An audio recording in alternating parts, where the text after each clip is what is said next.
Hey everyone, welcome back to my channel. Today I'm going to be sharing with you how I got pregnant with my second son, Ezra, and I'm super excited to get started. So if you missed my first video, I did an entire video on how I got pregnant with my first son, Ezekiel.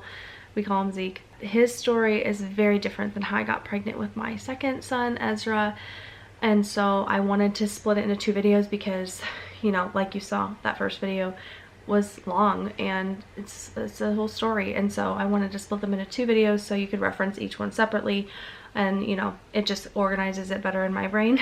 I also took notes, so if you see me looking at my piece of paper, that's what I'm doing. You know, I had my son Zeke, and then we knew that we wanted to get pregnant fairly shortly after having him because, first of all, I loved having a sister like close in age, and I wanted our kids like pretty back to back if possible.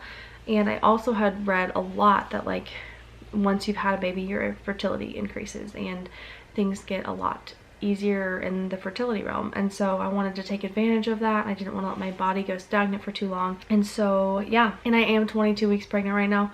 So if you hear me short of breath or burping or anything else disgustingly not normal, that's why. So I breastfed Zeke for 3.5 months, like solely breastfeeding, and then I went back to work. My supply dropped quite a bit. He like really sucked at taking a bottle, and it was really challenging, and so I pumped until he was 5 months old, and then we weaned him completely onto formula. Not necessarily like my favorite choice, but that's a whole other video in itself. Breastfeeding was really hard. So after I weaned Zeke from nursing, I started my period like I want to say it was like 2 weeks later. It was crazy because if you know my history of periods, like I don't have them. I have PCOS. My body does not stay regular. So that was like a huge win for me to be weaning him and then boom, get my period right then. Now, it was not regular. I think my cycles were between like 45 and 55 days apart, but they were more regular than they had ever been. So I started my period, and then we went on a trip to Michigan, and then when I'm pretty sure we conceived on that trip, and then a couple weeks later when we got back, I got positive pregnancy tests, and then they started getting more and more faint. And I will, if I can find those images, I'm gonna put them here because it's a clear, you know, it's definitely faint positive, but it was clear to me that's a positive test.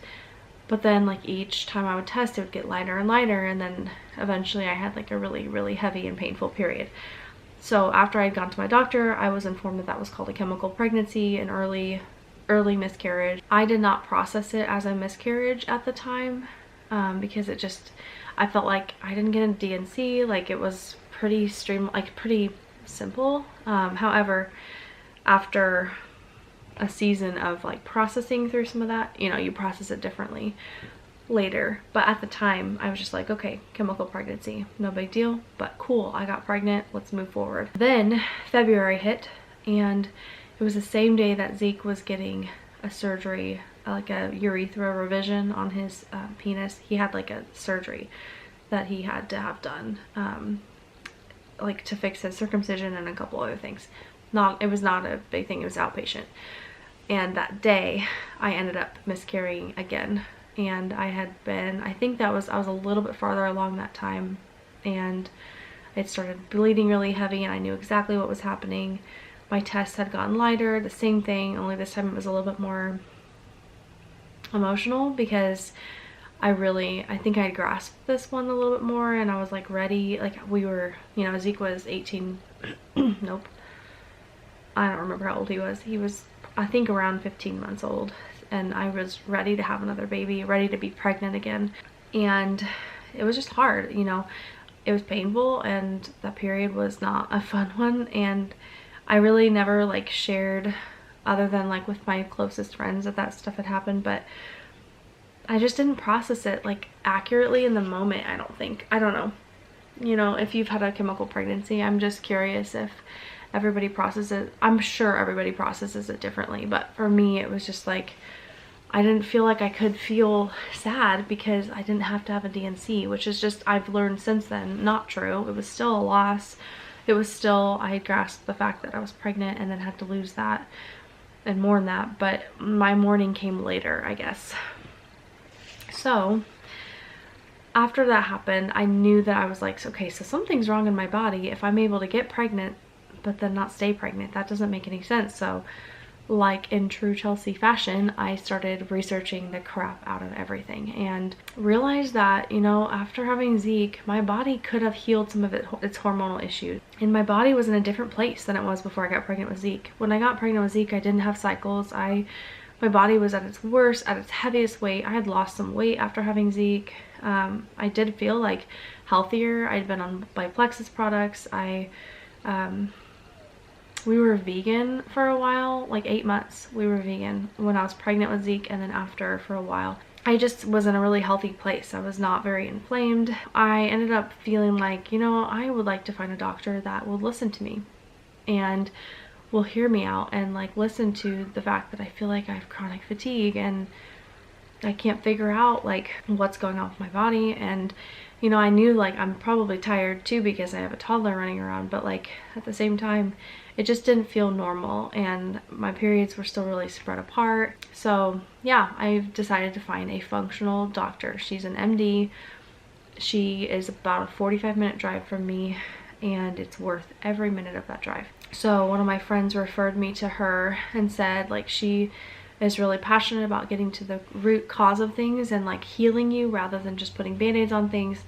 And I knew that I needed to see her because I was like, I want that. With everything that I've read about PCOS, like I need her because she's going to understand my hormone levels and she's going to want to test specific things that my doctor won't listen to. And it just seems like my mainstream doctors just don't know anything about PCOS. And whenever I talk about it, they just want me on birth control. But I'm like, I want children. So birth control doesn't make sense, right? I'm trying not to get too passionate because I also should disclaim I love my doctor. My OB is amazing and I'm friends with her and she's like, you know, she's delivered both of my babies and I respect the crap out of her. She's intimidating as crap because she knows so much, but she is not a functional doctor and she is trained in medicine. She is trained in delivering babies. She is trained in surgery. She's a genius, but she doesn't have the time to do this kind of research and help every single one of her patients have specific blood work and, you know, all these fine-tuned things. And like, she also is trained in pharmaceuticals. And so I told her like, I don't want to be on medicine. It messes with me. So therefore she really couldn't help me and that's not her fault. So if I get passionate, it's not because I don't like my doctor. I found a doctor that I love. She respects me. I respect her. I know that's not everybody's story though. So I really was trying to focus on my cycle regularity. I had done some research on my own and I started taking Vitex, which is an herb. It's chasteberry and it is supposed to help support your endocrine system, which is basically your hormonal system. And it's supposed to help regulate your cycles. If you have PCOS, it's really good for menopause. It's really good for endometriosis. It's really good for if you have extremely heavy periods or long periods or clotty periods. Like it's just really good for period health, like for female health. I was on all my Plexus products, including X Factor, which is their multivitamin, their probiotic, BioCleanse. I was using a progesterone cream at the time because I thought that my progesterone levels maybe were assisting my early miscarriages, which ended up being true. So I love that like some of my research like was right and it made me feel so empowered to have done that research and then to actually be in tune enough with my body to understand what was going on. Because if you would have said some of these words to me like when I was trying to get pregnant with Zeke, I would have been like, you're crazy. I don't know what you're talking about. But after doing the research and taking it into my own hands and taking my health into my own hands and being responsible for myself, it's empowering. And I need to share that because I encourage everyone else to do their own research too. I was on a B complex, vitamin E, zinc, cinnamon, and turmeric. And those are the things that I researched on my own, and I just felt like, you know, it can't do any harm. And a lot of people are deficient in zinc, magnesium. And then I knew that I dealt with inflammation with PCOS from research that I've done, so I was on cinnamon and turmeric to help with inflammation. So when I went to this doctor, she was really proud because she was like, I would have told you to be on like a lot of those things, but let's like minimize the amount of pills you're taking because you're taking so much, and I have some stuff that I can give you that has a lot of those things in them. So I went and talked to her. I ended up breaking down in her office because I was like, I'm just so tired. I don't know what's going on. I've lost 2 babies. Like, I want to stay pregnant. I want more kids, and I'm scared. Like, you know, I always said, and this is probably a little bit of a trigger warning for those of you who have not yet conceived your first baby. So I'm just warning you, this might not like come across very well. But after having my first son and being so blessed to have him after almost 2 years of infertility, I was so thankful for him, and I love him very much, but I was almost more scared of him being an only child. I had a desire to have a family and to have siblings, and you know, after having him, it didn't, gosh, I mean, I was thankful for him, but that makes me sound super selfish when I say that. But I wanted more. I wanted him to have a sibling, and I was so scared at the time, like, that I wouldn't be able to give him that, and I wouldn't be able to experience multiple children. And because we got pregnant with him on a complete whim, and it didn't make any sense, and so it was hard for me to feel like I could recreate that, especially after losing 2 after him. And so I don't know if that makes sense, and I hope I'm saying it the right way, because obviously I'm thankful that I was able to have my son. Like, oh my gosh, like, I don't deserve it, you know, I don't deserve what happened to me. It was a total God thing. And again, check out that first video if you want to know more of his story and how we got pregnant with him. So then my doctor, she just sat there and listened to me. My appointment lasted like over an hour. She was amazing. So she wanted to run a blood panel, and she recommended a low GI diet. Whole30 would be also amazing. Just something like the diabetic diet to help manage my blood sugars and to keep sugar like out of my system. Dairy and gluten are extremely inflammatory, so she also recommended that I like cut those and then add them back in slowly to see what is triggering some of the things that were happening in my blood work. So after that blood work came back, I was diagnosed with thyroiditis, which is funny because I'd had my thyroid tested multiple times by other doctors and nothing ever came back, and she ended up testing a specific thyroid hormone that most doctors do not test, and it came back thyroiditis, which is like a thyroid autoimmune condition, and PCOS is technically an autoimmune condition. And so my ANA markers, which is for autoimmune disorders, came back elevated and abnormal, and meaning I deal with autoimmune disease. And so, you know, what do I do with that? I could have gone to a doctor that is specialized in all of that. However, they're usually booked out months. I decided to take it in my own hands once again and really fine-tune my diet and my pills. So she started me on a whole regimen. I was taking like so many pills, and she just really wanted to support my endocrine system, to get my hormone levels up. My vitamin D was non-existent. My progesterone was non-existent. She said that my luteal phase was shortening. Like, my luteal phase was too short at the time. After I got on Vitex, my period did regulate, but it was only 26 days. And so my luteal phase was too short. And so what was happening was I was getting pregnant, but the implantation didn't have enough time to happen before my lining tried to shed. That's what she was really focusing on, is trying to lengthen my luteal phase and like support my hormones in order to have a healthy period. So then I could have a healthy ovulation and a healthy pregnancy. And I'm going to share what she had me on, just in case someone's curious. But just remember, like, everyone's body is different, and you should really get like recommendations from your own doctor and do your own research, because not even your own doctor, do your own research, because you can pretty much figure out a lot of these things on your own.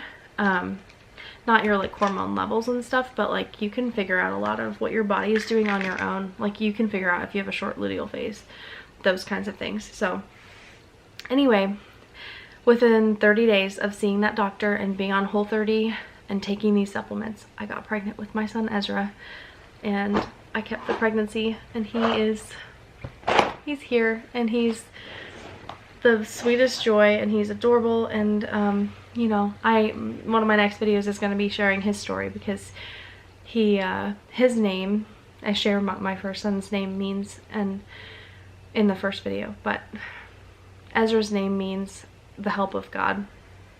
And I truly felt like at the time, trying to conceive him and trying to maintain his pregnancy, I really felt like his namesake meant a lot of sense, you know, like the help of God. We need God's help to sustain this pregnancy and to figure things out. But after he was born, we realized that his namesake was not going to stop there, and that he was going to be a challenging baby in his own way. He was diagnosed with torticollis at 2 weeks old after finding a lump in his neck, and I'm going to do a whole video on that coming up too. There's a video of him, some of his first steps at 15 months old, and I said like I would be happy to share more on his story if there was interest, and there seemed to be a little bit of interest. So I'm going to be sharing a whole video on torticollis and what that means, like if your kid is diagnosed with that, what that means for them. So anyway, the help of God was very accurate for him as well. His name, oh man, name meanings mean so much to me. And so we've been trying to name this third baby boy, and it's been a challenge, because I'm like, gosh, now I feel like I'm like prophesying what this baby is going to be like, and I don't want it to mean anything negative. I just want it to be a really, really happy, sweet baby. So I'm going to share what I was on, that are the things that she put me on that helped me drastically, and really like, oh my gosh, just the things that were so amazing and helped with my blood sugars and all of the like PCOS things. So, oh, and another thing I wanted to share. This is after I had my son Zeke. I'm going to link this. It's on Amazon. This is the Pink Stork brand. It's called Postpartum Reset, and it's for mood and hormone support, and it balances hormones and mood, restores emotional calm, and supports postpartum recovery. And it has a bunch of like herbs and vitamins and minerals in it to help like balance your body after you have a baby. So that's not how I got pregnant with Ezra, but I wanted to share that because this brand is amazing, and I'm going to link it below on Amazon. But I really liked that, and they have tons of products. The things that she had me on / let me stay on, because I was on quite a bit when I went to go see her. I was on Plexus products when I went to go see her. I talk about this a lot more in my first video of getting pregnant with Zeke, which it's all in the description below that video as well. But I'm sharing my Plexus account, because if anyone's interested in trying these products, go ahead and sign up under my name, because I'm not going to push you to do anything you don't want to do. And yeah, I'm not trying to like build my business, but I did want to give you a resource if this is something that you're interested in. So I was on that, my probiotic, my bio cleanse, and then the X Factor, which was, it's just like a really good multivitamin that also works as a prenatal. Sorry if you hear my child, he's not napping. Okay, so then she put me on a omega-3 with DPA and DHA. I think so? Yes. EPA, DHA, omega-3s, DPA.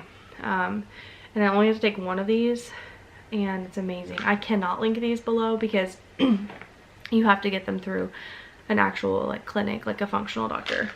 I was on my Vitex. This is their brand of it, but I also like this brand as well. It's on Amazon, and really, like, I think I got this one at Fresh Time. I was on turmeric. I really like this one. I will link it also on Amazon. But it's the Gaia Herbs brand, and I really liked this one. It was slightly more expensive, but because it talked about joint pain, so it's turmeric supreme, and it supports joint health so you can keep enjoying your active lifestyle. There was a point where I was having like chronic joint pain, and I really swear by this. I think it really helped. So I'll link that below. There's some things you don't have to get through a functional doctor, but a lot of them I did. So reacted zinc, This one I did get through my doctor. Berberine GT. This one I also got through my doctor. This helps with thyroid support and cardiovascular health and a healthy glucose metabolism. So if you know anything about like blood sugars and that kind of stuff, that one is really good for that. I am also still on, I'm on all this stuff still except for the anti-inflammatory ones because I'm pregnant right now. But this is like my new regimen that I'm basically on all the time, which is kind of a lot, but once you get used to it, you get used to it. So this is called the Phyto Multi with Iron, and this is a multivitamin. So I'm no longer on the X Factor, which is through Plexus, because I liked that this one had more iron and like just a better range of things in it, more tailored towards my PCOS. So that's a really good one. Vitamin K2 with D3. One of my hormones or vitamins that was completely depleted after I was breastfeeding Zeke was my vitamin D. And something that I didn't know is that when you have PCOS and you are breastfeeding, a lot of times our bodies cannot recreate these hormones and these vitamins that we're depleting our bodies of very easily because of our hormone disturbances. And so after I breastfed Zeke, my body was depleted and I didn't know it. And so I wasn't supporting my system with all of these extra things. And I was doing a lot of things for myself. I was doing healthy diet, healthy exercise, but I wasn't targeting those specific things that I was depleted in. The same thing happened again after Ezra. So now I've been taking this during pregnancy, third time around, and I plan to take it while I'm breastfeeding, which I'm really hoping will help me not get so depleted this time around. My Bio B complex, which is all my B vitamins. And then I take it's not sitting here right now, but it's called Progest. It's a progesterone cream that I would rub on my body like during my luteal phase to help my progesterone support if implantation was happening. So those are the things that I was on that helped me get pregnant with Ezra so quickly and helped me sustain his pregnancy and manage my PCOS symptoms so much better than just being on the things I was on. And so, I mean, obviously every body is different, and I'm excited to see how it all goes this time around, because after Ezra, I nursed him for 3.5 months and again, just lost it and struggled so bad hormonally after him. I always get postpartum anxiety and some depression, and I'm really trying to figure out if there's a way I can combat this time. I wasn't supplementing after Ezra, and so I do wonder if that has anything to do with it. In the midst of all of that journey, I just had some really random symptoms happening, and I really feel like a lot of them were corrected through these supplements and just through diet. I think it's really easy when you have PCOS to just feel like a victim and to feel like the world is just working against you, because it really does feel like that. It feels like food is your enemy rather than something that, you know, nourishes you and keeps us healthy and alive. And I think that one of the biggest things for me was a mind shift in, you know, and I'm not perfect at this.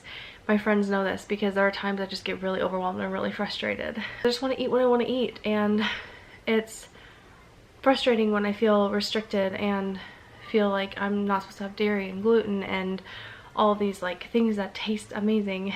And I'm not perfect, and I definitely have seasons where I don't care as much as I should, but part of my success was a mind shift in the ability to see it as a blessing rather than a curse, and just a way that it's going to keep me healthier. You know, if I'm focusing on ridding my body of toxins and of foods that just aren't good for me, then I'm going to live a healthier and longer life, you know, because I have to. And I think for my personality type, that was also really helpful, because I think I can be very all or nothing, and I'm really learning balance and how to have grace for myself while also balancing like the importance of making this life change for myself and for my kids, for my husband, for my family, and it's important that I stay healthy for them. And so I really do see it as kind of a blessing that I have to,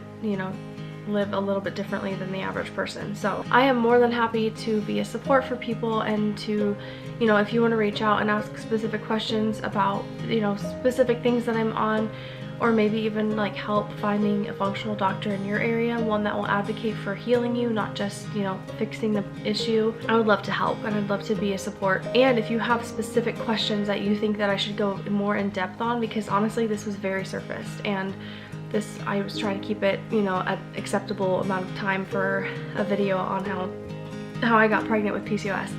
So there's so many things I could go way more in depth on, whether that be blood sugar, insulin resistance, specific diets. I've always dreamed of writing like a PCOS ebook of, you know, like step by step, like things to try to cut and things to try to add in, and really awesome recipes. You know, I've made it like a passion of mine to cook this way in certain seasons. I'm pregnant right now, so it's been really challenging because food aversions are real, but generally I'm very passionate about being in the kitchen and getting creative with food when it comes to, you know, sensitivities in a diet. So yeah, I'm really excited I finally was able to make these videos, not only for you guys but also for myself, just to document them so that I can look back and just like really reflect on God's goodness and His faithfulness in our fertility journey. You know, everyone's journey looks so different, and I just want to be a support, and I want to be an encouragement to those of you who are walking through the really, really hard road of infertility and, you know, PCOS, endometriosis, these really hard things that make it really hard to get pregnant. So I want to encourage you to do your research. Don't take my word for any of this, and just advocate for yourself and for your health. Thank you for watching today, and I will see you in the next video.